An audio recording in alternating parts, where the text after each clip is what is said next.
You know, one thing I like about BGC, this area, are all the crosswalks. It's parang they really think of pedestrians, you know, and the traffic enforcers will enforce that, right? Will make sure you follow that. If you don't cut off pedestrians, you could get in trouble for cutting off a pedestrian. I like that because we need to take care of them. That being said, minsan kasalanan talaga ng pedestrian. And I know because I did that. Years ago, BGC was not as developed as right now. This is maybe 13 years ago. And I was with a friend and I wanted to jaywalk, like crosswalk the zebra line, diba? Was somewhere there and I wanted to jaywalk apart, but I didn't want to go out of my way to cross there. I wanted to cross already. And my friend looked at me and he said, how could we as followers of Jesus jaywalk? And I remember thinking, what? Okay ka naman? I can't even jaywalk. Parang ganun. Got into a short argument, but my friend was right. I was wrong. I was breaking the law for my own convenience. That's not right. But does that mean there's never a time when Christians should break the rules? That's what I'm going to talk about now. When should Christians break the rules? There's a really simple concept there. Really simple truth I learned from my dad 2 years ago. He said, you will know what rules to break if you know which rules you have to keep. Right? So imagine that, right? Like math. If this is the set of all the rules we need to keep, then that follows by definition that everything outside of that set is not a rule you need to keep. It's a rule that maybe you can keep, maybe you don't have to. And that's the key. Not rule breaking for the sake of anarchy. Not rule breaking for the sake of personal gain. Not rule breaking for the sake of personal convenience like I was doing. No. But rule breaking because of a commitment to a higher rule. To a more important rule. That's what Jesus did. And that's one thing. Now, Jesus, on one hand, could be seen as one of the most spectacular rule breakers in history. But at the same time, here's what he said about himself. Matthew 5:17 says, don't think that I have come to abolish the law or the prophets. I haven't come to abolish the rules. I have not come to abolish them, but to fulfill them. To fulfill the rules. For truly I say to you, unless heaven and earth pass away, not an iota, not a dot will pass from the law until it is all accomplished. In other words, he's saying, I'm not here to dismantle these rules. I'm here to fulfill them. So, very often people will point to Jesus and say, to justify our rebellious desires, or he did this, so I should be allowed to do that. It might be coming from a different motive from you. Because he was doing this to fulfill the law. And yet at the same time, what got him killed, and a lot of people hating him during his ministry and eventually got him killed, was all these rules he was breaking.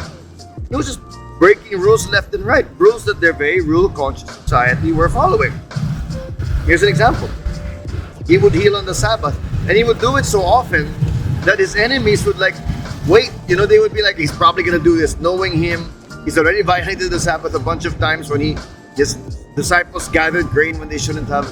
And so, one thing I love about this account is that you find it in in 3 of the Gospels, Matthew, Mark, and Luke. I'll read the version in Luke. It says here in Luke 6:11-6. On another Sabbath, he entered the synagogue and was teaching. And a man was there whose right hand was withered. And the scribes and the Pharisees watched him to see whether he would heal on the Sabbath, so that they might find a reason to accuse him. So obviously this is not some kind of easygoing thing for him to do. To break the law on the Sabbath would be to to break the law, and that was clearly an accusation that they had against him. But he knew their thoughts, and he said to the man with the withered hand, come and stand here. And he rose and stood there. Verse 9, Jesus said to them, I ask you, is it lawful on the Sabbath to do good or to do harm? To save life or to destroy it? And after looking around at them all, he said to him, to the man with the withered hand, stretch out your hand. And the man did so, and his hand was restored.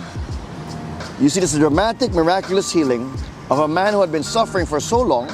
And the response of the people in verse 11 is, but they, the people watching, were filled with fury and discussed with one another what they might do to Jesus. Man, because he broke the rules. You're not supposed to heal on the Sabbath. How do we reconcile that then? And what does that show for us in how we're supposed to live? He says he came to fulfill the law, but at the same time, he seemed to be breaking the law, or he actually was breaking the law in their eyes. And here's the principle, and this applies to all of us. he broke the law in certain cases, or he didn't follow those rules in those cases in order to fulfill them at a higher level, in order to keep a more important one. And that's really what the principle is for us. There are many places in the Bible where we're commanded to submit to authorities. One of the most quoted ones nowadays is Romans 13. And that is absolutely true. We must submit to the governing authority. We must respect the law of the land. That's why I carry this useless thing around, all right? That's why I'm doing that. Not because it makes sense, not because it's good, but because the law of the land, as it is, says I have to, all right? But when are the times that you must break? Not for personal gain, not for personal convenience, not just for preference, feel ko lang, no. But because I must fulfill the law at a higher level. And the Bible is full of examples of people like that. People who went against the dominant authority, people who went against the rules of the land, not because they were doing it for personal convenience, but because they were obeying at a higher level. Daniel was a minister of the government in one of the most oppressive nations, empires, and Daniel's king gave the law. Don't pray.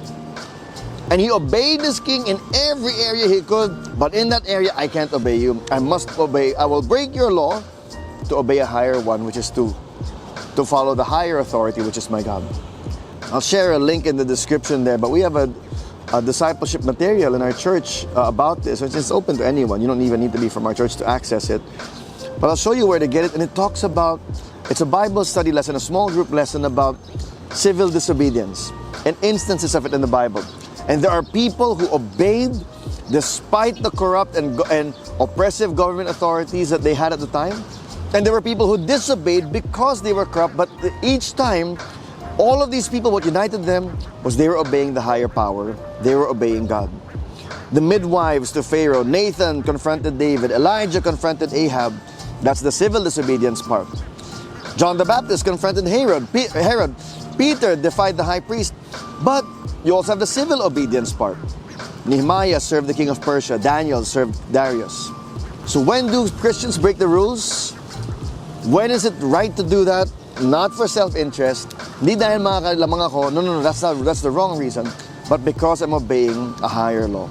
I'll break this law to fulfill a higher one. That's what our question is. Now, what is that higher rule? Here's where Jesus is so brilliant. He summarized that too. Matthew chapter 22, verse 36. Someone was trying to trap him and he said, what's the greatest commandment? And may sagot siya. Sabi niya, you shall love the Lord your God with all your heart, with all your soul, and with all your mind. This is the greatest and first commandment, and the second is like it. You shall love your neighbor as yourself. On these two commandments depend all the law and the prophets, all the rules, all the instructions hang on these two statements.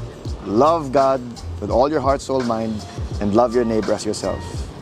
Those are the highest rules. You do those, you obey those, even if it means breaking a smaller rule. So, let's go. Let's follow the rules and break them if we need to in order to love God and love others more. We gotta go. Lumalakas na yung ulan. Have a good day.